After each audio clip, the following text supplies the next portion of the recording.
tafsir yang berjudul Tafsir Ar-Razi di jilid yang kedua. Di situ dijelaskan Quwwamud dunya arba'ah, ada 4 pilar di dunia ini yang jikalau ada 4 pilar ini, dunia ini akan dijaga oleh Allah Subhanahu wa Ta'ala.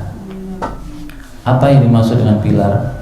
Yaitu 4 golongan orang yang jikalau terdapat di dunia itu, 4 golongan ini, insya Allah dunia ini akan senantiasa dijaga oleh Allah dan diselamatkan oleh Allah Subhanahu wa Ta'ala. Yang pertama adalah dunia ini menjadi bisa kokoh, selamat, sejahtera, aman. Yang pertama adanya golongan yang pertama, yaitu bi'alimin ya'malu bi'ilmi, yaitu adanya orang alim, orang yang memiliki ilmu dan dia mengamalkan ilmu. Insyaallah niki ulama sedaya niki.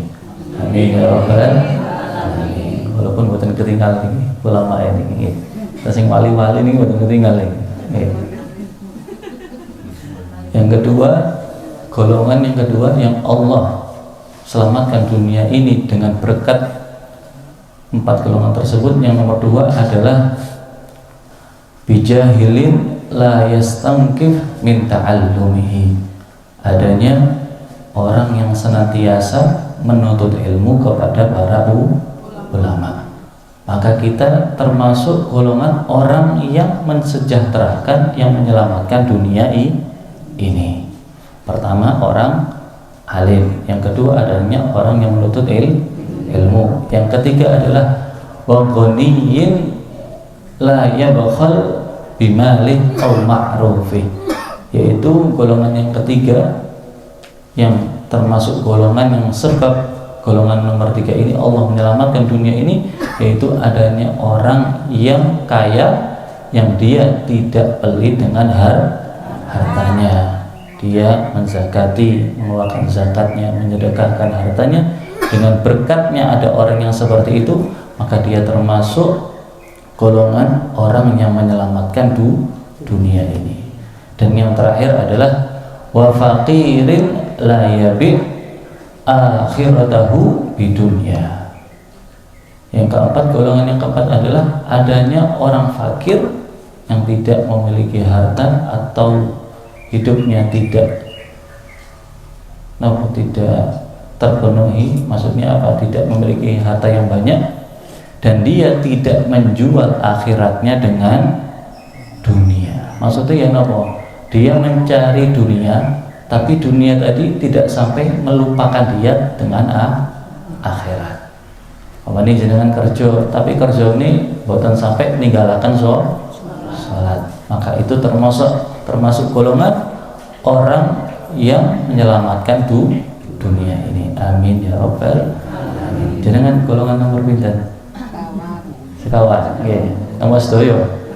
Nggih alim, nggih thalabul ilm, nggih sugih, nggih fakir pisan. Insyaallah mboten sugih-sugih mriki nggih. Amin ya rabbal alamin.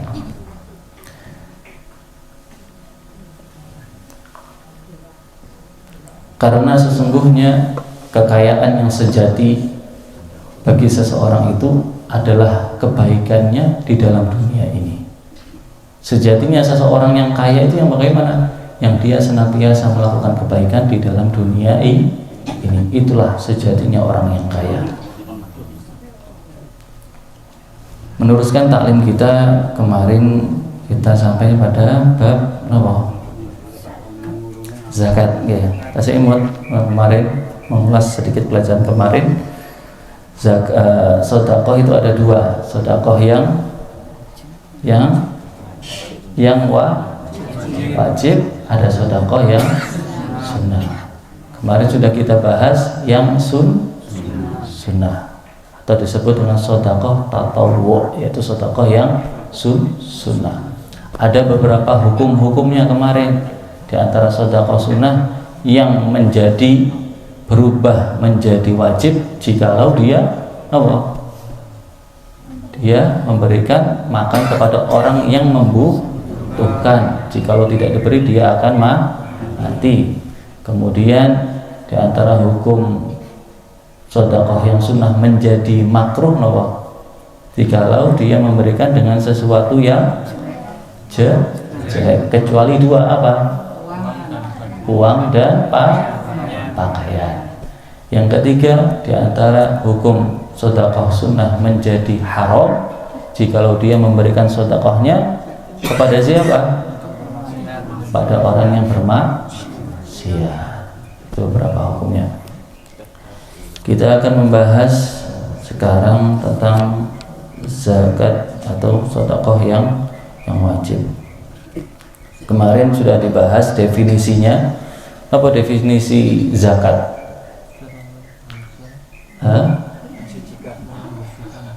Secara bahasa artinya menyucikan. Maksudnya apa? Membersihkan dosa-dosanya, membersihkan hartanya, sehingga ketika dia mengeluarkan hartanya Allah selamatkan harta tersebut.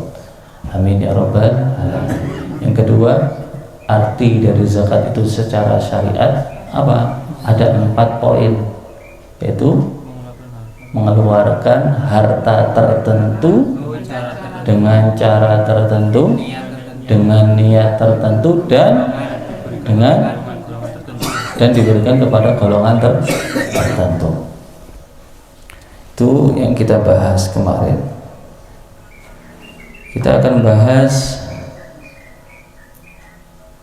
zakat fitrah. Ya, zakat fitrah niku napa? Atau disebut dengan zakatul mal. Oh, niki ngantuk niki malah. Mboten nyata niki. Zakatul fitrah disebut juga dengan zakatul zakat fitrah itu nggih zakatul fitir nggih sami-sami mawon nggih. Hanya saja orang Indonesia ini ngomongi betul zakatul fitr ngoten zakat ya. Zakatul fitri ngoten nggih. Repot teng Indonesia ngerusak bahasa nggih.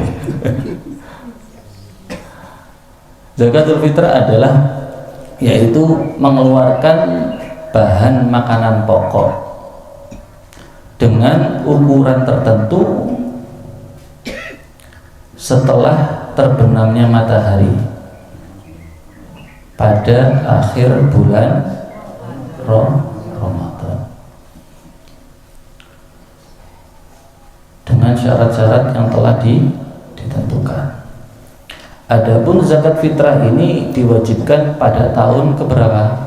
Taseimut singen tahun kemarin kalau jelas zakat. Tahun keberapa? Ini level-level IQ ini Imam Syafi'i apa Imam? Imam Syafi'i daya ingatannya itu kuat, nggih. Sekali baca ditutup sebelah agar tidak hafal yang satunya. Jangan tutup kabeh wis nggih. Bisa dibaca sekalian. Apa tahun berapa diwajibkannya zakatul fitrah? Tahun ke-2 Hijriah. Itu diwajibkannya zakatul fitrah di tahun ke-2. Adapun dasar dalil wajib zakat fitrah itu diriwayatkan dari sahabat Rasulullah SAW yang bernama Abdullah bin Umar. Siapa? Abdullah bin Umar. An Ibnu Umar radhiyallahu taala anhu anna Rasulullah SAW farada zakat al-fitri min Ramadan 'ala an-nasi sa'an min tamrin aw sa'an min sya'ir ala kulli hurrin aw 'abdin zakarin au unsa minal muslimin. Rawahu Muslim. Diriwayatkan dari sahabat Rasulullah SAW yang bernama Abdullah bin Umar. Sesungguhnya Rasulullah SAW telah mewajibkan zakat fitrah di bulan Ramadan berupa berapa ukuran zakat fitrah? 1 sok kurma atau 1 sok gandum atas setiap orang muslim merdeka atau budak, laki-laki maupun perempuan. Ukuran zakat fitrah berapa? 2,5%, 2,5 kilo. Ada ulama yang mengatakan 2,5. Ada pendapat ulama 2,75. Ada yang mengatakan lebih amannya 3 kilo. Jangan pada 50 kilo atau nopo. Minimalnya 3 kilo lah, kita ambil aman. 3 kilo. Kalau bisa ketika kita memberikan zakat kita itu setidaknya kalau bisa dengan beras yang baik dan bagus. Sabda baginda Muhammad SAW, zakatul fitri tuhratun lis-shaim inar rafath wa tu'matun lil fuqara'i wal masakin. Zakat fitrah itu dapat menghapuskan kekurangan ataupun kejelekan yang dimiliki oleh orang yang berpuasa. Dengan kita memberikan zakat fitrah, maka Allah akan membersihkan kekurangan-kekurangan kita ketika kita beribadah puasa di bulan Ramadan. Dan zakat fitrah itu pula sebagai makanan yang akan dimakan oleh fuqara dan masakin. Ahabbul a'mali ilallahi ta'ala ba'dal fara'id idkhalus surur 'alal muslim. Kata baginda Muhammad, amalan yang paling aku cintai, dalam hadis qudsi disebutkan, kata Allah Subhanahu wa taala, amalan yang paling aku cintai setelah yang fardu, yang wajib, sholat yang wajib, zakat yang wajib, apa setelah itu? Idkhalus surur 'alal muslim, yaitu menyenangkan hati orang muslim. Lebih-lebih yang kita senangkan adalah orang fakir miskin. Dan mereka etan fakir miskin, insyaallah sugih dunia akhirat. Amin. Itu dasaran atau dalil wajib untuk kita mengeluarkan zakat. Hukumnya zakat fitrah apa? Hukumnya wajib. Ijma ulama, sepakat ulama mengatakan bahwasanya zakat fitrah itu hukumnya wajib.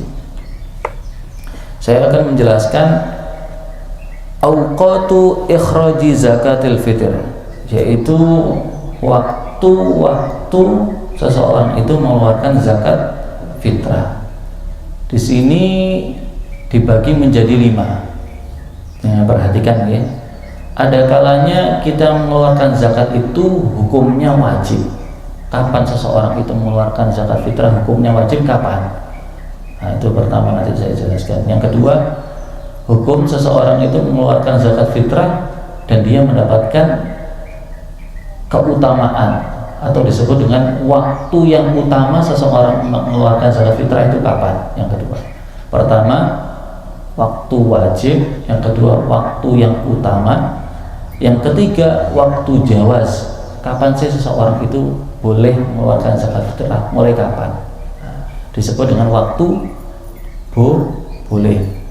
Yang keempat adalah waktu karoha, yaitu waktu yang dimakruhkan untuk kita mengeluarkan zakat fitrah. Ada waktu yang dimakruhkan.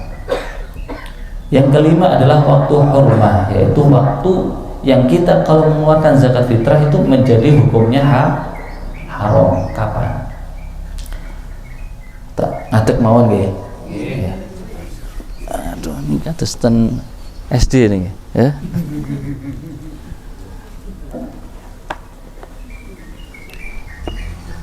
Bismillahirrahmanirrahim.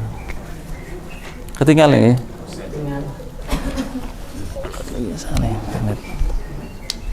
Ini kuliah subuh temenanan nih.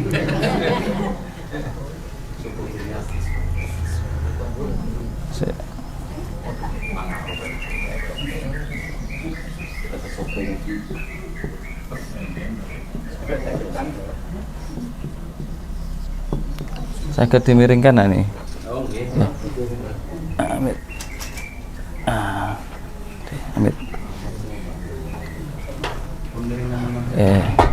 Ket nggih, jelas nggih? Nggih, pun.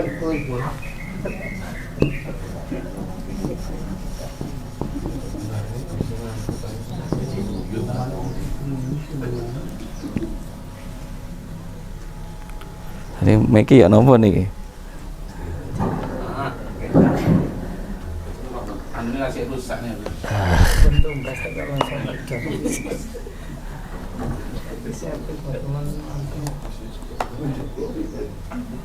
Ada kalanya yang pertama waktu nopo? Waktu wajib. Kemudian yang kedua waktu fadilah atau disebut dengan waktu yang utama. Yang ketiga waktu karoha atau waktu yang dimakruhkan. Yang keempat adalah waktu hurmah atau waktu yang diharamkan. Sebelum kalau jelaskan niki paham waktu wajib, paham nggih? Maksudnya lek jenengan mengeluarkan zakat itu maka hukumnya wajib. Wajib ini kapan sih? Nah, yang kedua waktu yang utama, waktu yang dimakruhkan, waktu yang diharamkan. Adapun waktu wajib, maksudnya seseorang itu diwajibkan mengeluarkan zakat fitrah kapan? Di sini disebutkan yaitu biidraki juz'in min Ramadan. Ampun, bisa sakit. Harus mundur. Jangan maju saya menjelaskan. Waktu wujub yaitu biidraki juz'in min Ramadan wa juz'in min Syawal, yaitu dia mendapati sebagian Ramadan dan Syawal. Dengan syarat ini, seseorang itu diwajibkan mengeluarkan zakat fitrah kapan? Yaitu dengan dia mendapati sebagian Ramadan dan sebagian Syawal. Andaikan ada orang baru lahir ini sebelum waktu maghrib akhir Ramadan, maka dia diwajibkan bukan? Wajib. Wajib bukan? Dia lahir sebelum maghrib akhir Ramadan, apakah dia wajib bukan? Wajib. Apa? Saya itu wajib. Sing wajib angkat tangan sih. Angkat tangan kelotes ini. Ciro dulu. Sing mboten sisane. Enten sing mboten ngacung-ngacung iki.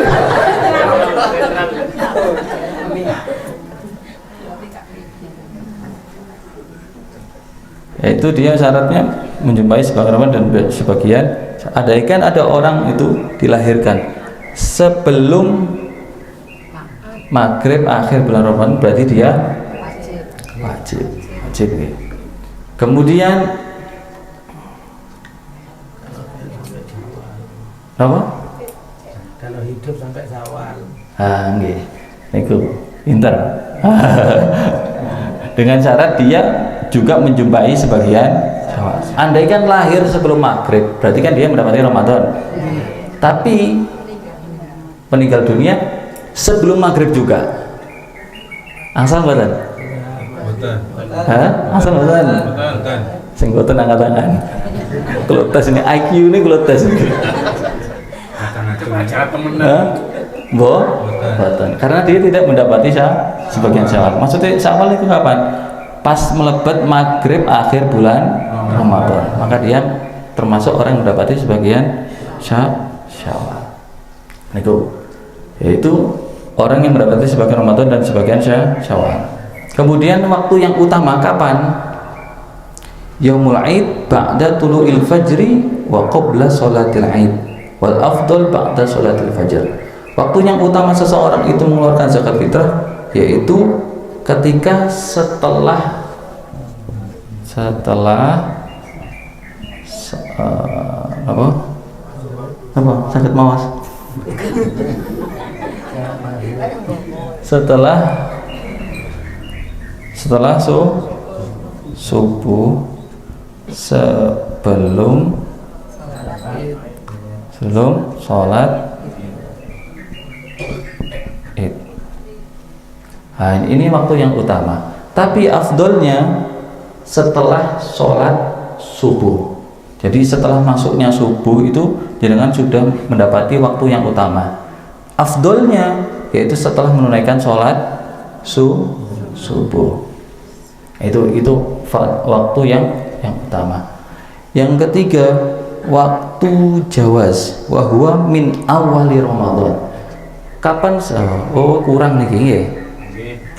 Waduh nih, penghapus. Masih mendet. Ya Allah.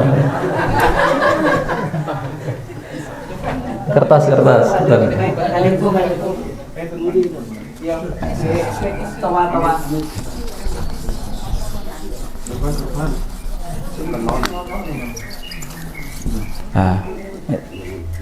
Itu. Ini katanya mbah motor ini.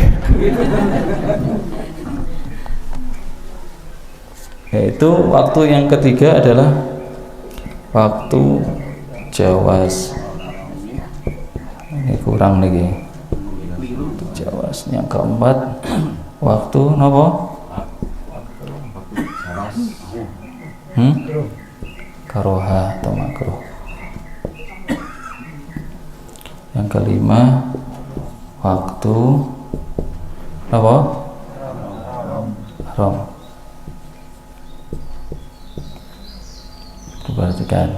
Aja dengan mawase khurma benten artinya. Lek haram, lek khurma bolong. Nah, repot nggih bahasa Arab salah titik mawon sampun salah arti. Kemudian yang kedua, waktu mriki mawon nggih. Waktu jawaz kapan diperbolehkan?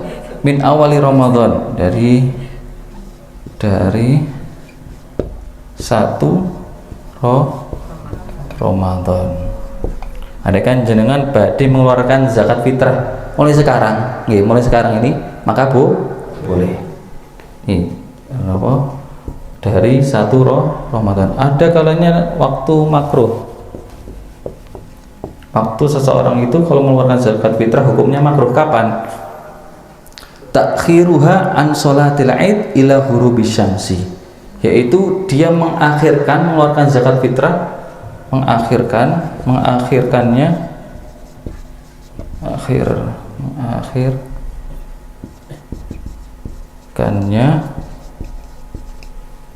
sampai terbenam matahari. Berarti tanggal pinten? 1 Syawal. Ini takhiruha an sholatil Id ila ghurubis syamsi, sampai terbenamnya matahari di hari 1 Syawal. Kemudian waktu yang haram, yaitu jika seseorang itu mengeluarkan zakat fitrah maka hukumnya haram atau tidak sah zakatnya, yaitu mengakhirkannya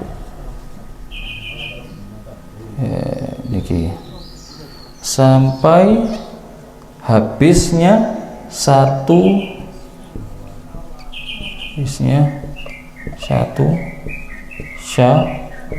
Syawal. Niki sampai maghrib, sampai maghrib. Andaikan ada udzur, contohnya seperti nopo? Illa limaslahatin kantidhari qaribin aw faqirin sholeh. Atau dia itu mengakhirkan sampai terbenamnya matahari, baru dia mendapatkan apa? Orang yang wajib atau seorang fakir yang soleh, dia tuh pengen sedekah zakat, tapi untuk kepada orang yang fakir plus fakir itu yang soleh. Nah, dia nunggunya baru adanya itu setelah terbenamnya matahari, maka tidak ada udzur.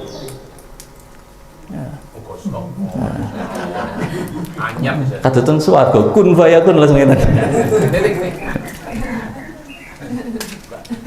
Itu waktu yang makruh. Adapun waktu yang haram yaitu mengakhirkannya sampai habisnya 1 Syawal. Maka jika seseorang itu mengeluarkan zakat fitrahnya sampai habis 1 Syawal, contohnya sampai masuk di hari yang kedua, ya berarti tanggal 2, maka dia haram atau tidak sah nopo zakatnya, dan dijatuhi sebagai kodok, dan dia bidun itim, jatuhnya kodok. Andaikan sampai 2 Syawal,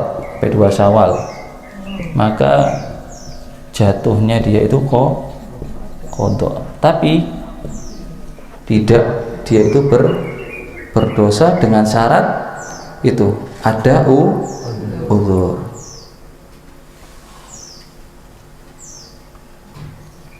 Oke. Adapun ukurannya pinter mau? Ada ulama mengatakan 2,5, ada 2,75, 3. Ini yang paling diusahakan yang bagus kalau bisa.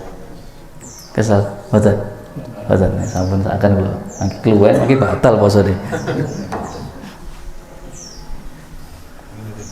Ya Allah. Itulah waktu-waktu seseorang itu mengeluarkan zakat fitrah.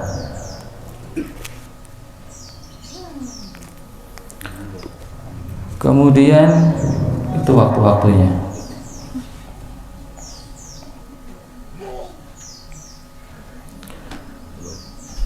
Zakat fitrah wajib bagi setiap orang Islam yang mampu, yaitu dia juga mendapati sebagian bulan Ramadan serta bulan Syawal.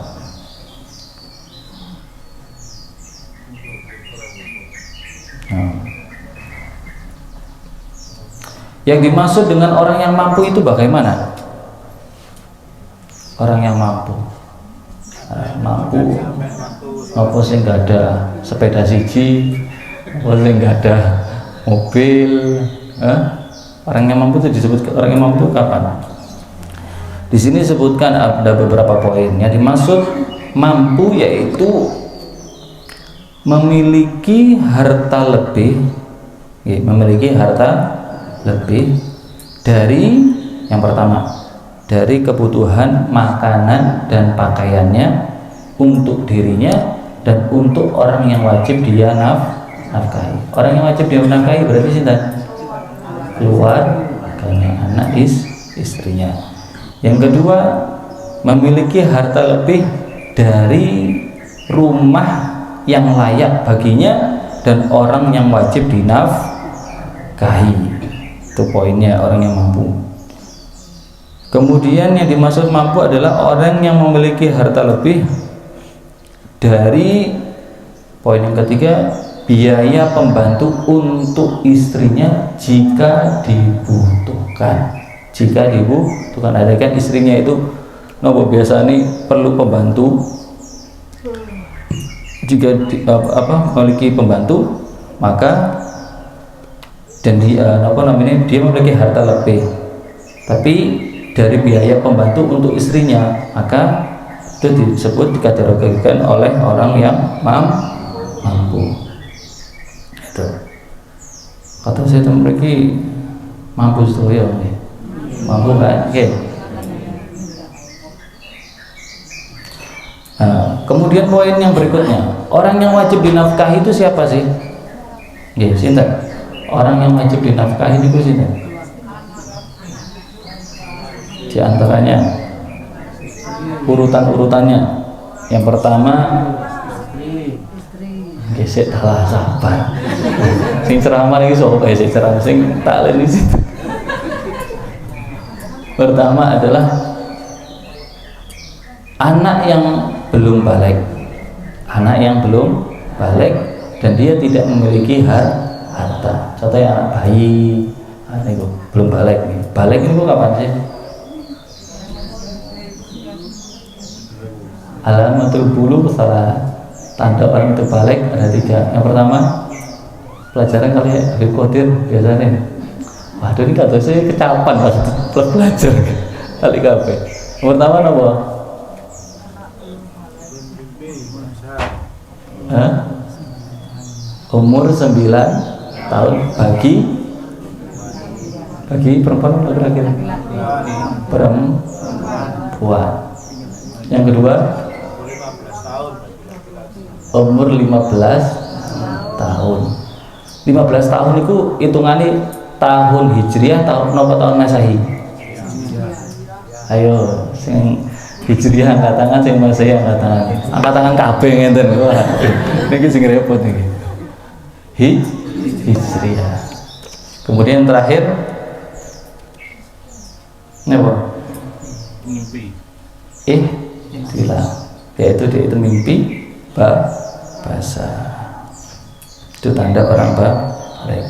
Orangnya wajib dinafkahi. Pertama, anak yang belum balik dan dia tidak memiliki harta.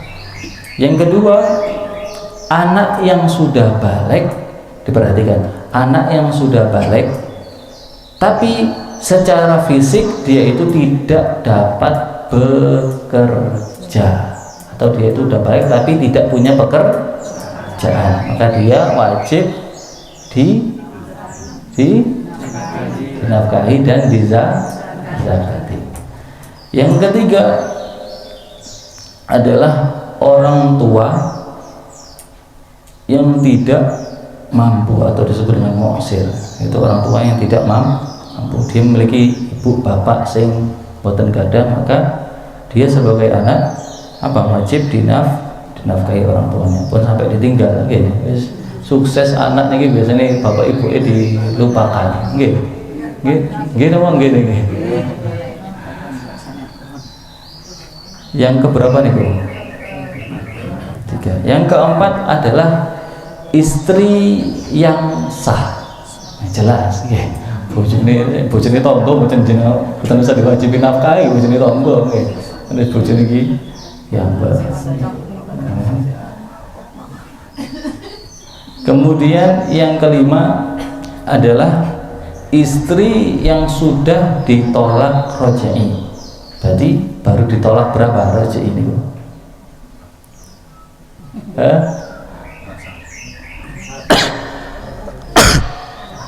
Ditolak yang berapa kali tolak rezeki ini? Tolak 1 atau 2 dalam masa iddahnya. Yang terakhir adalah istri yang ditolak bain. Bain itu di atasnya rojai, berarti ditolak sampai 3. Apabila dengan syarat apabila dalam keadaan hamil, maka dia diwajibi nafkah dan dizakat. Itulah orang yang wajib dinafkahi. Yang pertama adalah anak yang belum balik dan tidak memiliki harta. Yang kedua, anak yang sudah balik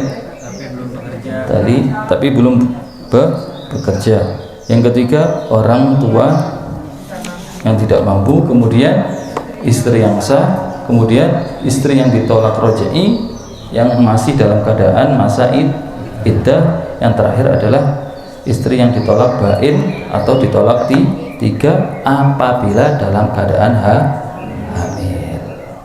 Itulah orang wajib dinafkahi. Oleh karena itu, dari pelajaran ini kita dapat mengambil bagaimana Allah itu mengajarkan kepada kita, hikmahnya adalah bagaimana kita itu memperhatikan urusan umat Islam, orang muslimin dan muslimat, terutama orang yang fakir miskin. Terakhir saya tutup suatu cerita. Waqafa sa'il marra ala babi Malik bin Dinar rahimahullah ta'ala. Suatu hari Malik bin Dinar ini didatangi seorang yang meminta-minta, pengemis, ke rumahnya. Fakharaja ilaihi bi raghifin fa'atahu lahu faqala lahu zidni fa'atahu akhar. Maka Imam Malik bin Dinar memberikan kepada si pengemis itu roghif, yaitu roti, memberikan roti kepadanya. Maka si pengemis tadi menjawab, kurang.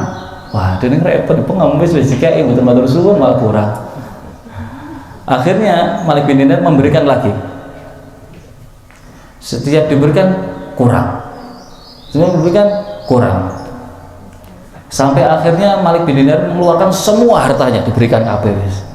Masya Allah. Sampai semua hartanya diberikan. GPN, saya kurang nggak? Tak ngutang lagi. Akhirnya apa? Hatal awani wal furus, sampai-sampai bejana marbote nopo bekakas dapur dikekno kabeh. Sampai kasur-kasurnya diparingi sore. Kemudian si pengemis tadi mengatakan kepadanya, "Zidni, tambahan meneh." Waduh niki wis gak duwe apa-apa. Sik kurang mawon nggih. Maka Malik mengatakan, "Wallahi ya akhi, demi Allah wahai saudaraku, tidaklah sedikit pun yang aku miliki melainkan aku telah berikan semua kepadamu. Andaikan engkau masih tetap minta, maka aku berikan diriku ini, aku jual, aku berikan harganya kepadamu." Sampai sama tadi. Hingga akhirnya si pengemis tadi yang awalnya meminta, dia itu pergi. Lah, ya apa wis njaluk-njaluk wis dikekno kabeh lah kok. Napa? Pangsul. Akhirnya tidak menerima pemberian dari Malik bin Dinar tadi. Di sini disebutkan dalam riwayat, wa yuqalu innahu kana malakan jaa liyaqtabirahu. Sesungguhnya si pengemis tadi adalah malaikat Allah Subhanahu wa taala ingin menguji Malik bin Dinar. Masya Allah. Tapi ujiannya lulus. Oleh karena itu di antara kebiasaan para sahabat itu sebelum mereka itu melakukan sholat subuh, ketika perjalanan melakukan sholat subuh, para sahabat itu apa? Bersedekah. Walaupun dengan sesuatu yang remeh. Kayak jenengan pas badhe berangkat subuh niki nggih, jenengan usahakan sedekah. Lah Gus subuh-subuh sedekah kali sinten nggih. Bingung. Minimal jenengan itu mengambil satu sampah yang ada di jalan. Satu sampah itu termasuk sedekah. Wa tumitul adza anil thariq sedekah. Jenengan membuang sesuatu yang mengganggu di jalan itu termasuk sedekah. Oleh karena itu, agar dengan kita sedekah, insya Allah kehidupan kita senantiasa diberkahi oleh Allah Subhanahu wa taala. Wa kana Isa alaihi salatu wasallam berkata, Sayyidina Isa alaihi salam, "Man radda sa'ilan khaiban lam tahsyal malaikah baitahu sab'ata ayyam uqubatan lahu." Nah, perhatikan. Siapa orang yang menolak orang yang meminta kepadanya, lebih-lebih orang fakir, miskin, orang pengemis, pengamen yang compang-camping kelihatannya, jenengan menolak wis mboten diparing nopo ta ngombe ta wis ditolak ngoten mawon, maka di sini kata Nabi Isa alaihi salam, maka malaikat tidak akan mau ke rumahnya selama 7 hari.